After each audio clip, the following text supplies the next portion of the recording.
Hey guys, let's get more news about Warriors, but first, don't forget to subscribe and leave your like.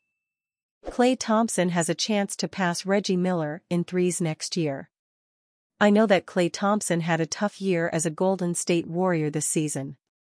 He was put on the bench after struggling as a starter and found himself not playing in crunch time occasionally throughout the season. That last part would have been blasphemous for the majority of his career as he established himself as an elite clutch performer, but this season was a bit different. He also finished the season with an ignominious stat line of 0-4-10 from the field in the play-in tournament against the Sacramento Kings.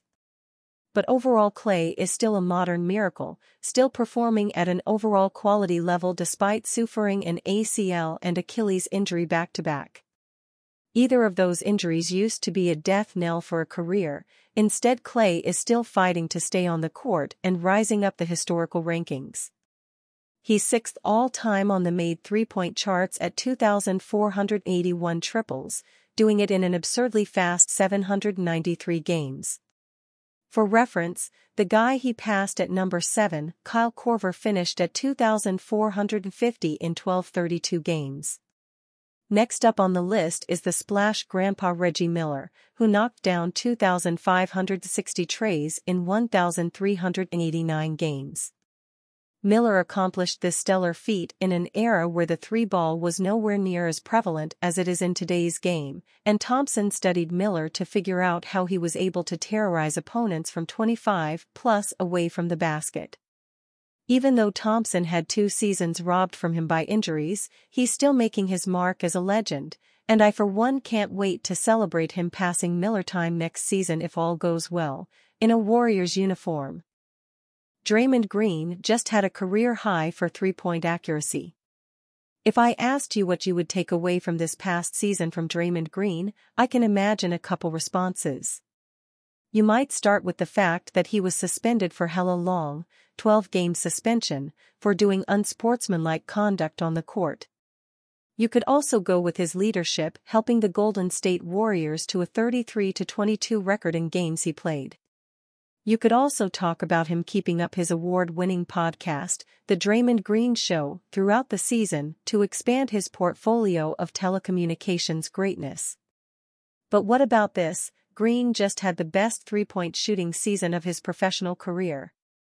He was 51 of 129 from the beyond the arc, good enough for an average of 39.5%. That surpassed his mythical 38.8% shooting percentage from the 2015-16 season, previously his golden standard for what full-powered offense Dre looks like.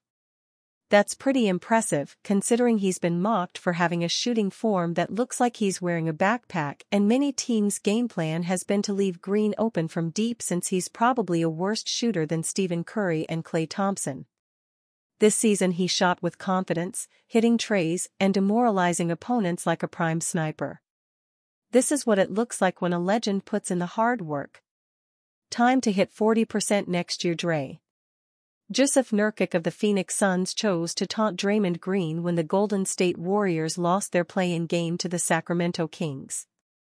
When the Minnesota Timberwolves swept the Suns, Green was there with the receipts, as usual. Nurkic posted a gif of "That's all folks," the classic Warner Brothers cartoon ending, to commemorate the end of the Warriors season. But he didn't anticipate his own team losing in 4 games, or that Draymond Green might be out of the playoffs, but he's never out of the podcast studio for good. On the latest episode of The Draymond Green Show, Green broke down the bad timing of Nurkic's tweet like he was breaking down game film for TNT. Unfortunately, that is all folks, Green began, before chastising Nurkic, who he called the big softy. You got to be really careful when you're not that successful and you try to take jabs at other people, Green continued, then explained that Nurkic simply wasn't a good enough player to affect the outcome of the game. At least not in the playoffs. It's hard to blame Nurkic for the Suns getting swept, especially when Bradley Beal is sitting right there. The Bosnian beast averaged 7.8 points and 9.8 rebounds for the series, facing off against another Green nemesis, Rudy Gobert.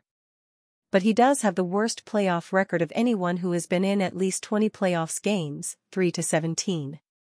He's been swept in 2 series, played 1 game in Golden State's sweep of Portland in 2017, and lost 2 other series in 6 and 5 games, respectively.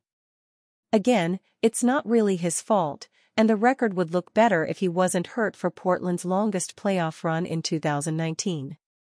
Even Green would argue he doesn't affect winning that much. This of course stems from Green striking Nurkic in the face back in December, drawing an indefinite suspension.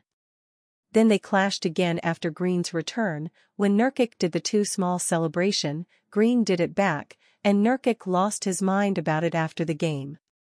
It's sad. He didn't learn anything, Nurkic told reporters after the game. Just a matter of time. He's going to hit somebody else again. Take back everything I said. He don't deserve a chance. Apparently he was furious because of too small. So it wasn't a surprise that Nurkic took shot at Green, and even less of a surprise that Green responded on his show. What was a surprise is that in the midst of shredding one rival, Green grudgingly complimented Nurkic's counterpart on the Timberwolves.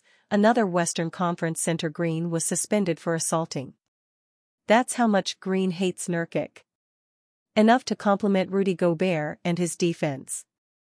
That's true hatred. Golden State Warriors. Stephen Curry will undoubtedly talk with Lakers' LeBron James about potential team-up. LeBron James has now officially joined Stephen Curry and the Golden State Warriors in the offseason.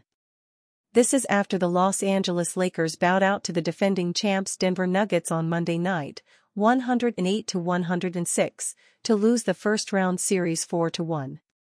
With Curry and LeBron linking up for the Olympics this summer, it appears that Steph will be putting on his recruitment hat in an attempt to lure James to the Bay Area. League insider Brett Siegel of Clutch Points recently reported that LeBron is expected to opt out of his current deal with the Lakers in order to become an unrestricted free agent in the summer. This will open the door for a potential move to another team for the 20-time All-Star, which Curry will be hoping will be Golden State. The possibility of teaming up with the Warriors is something Curry will undoubtedly talk with James about leading up to free agency and the start of Team USA training camp, sources said, Siegel wrote.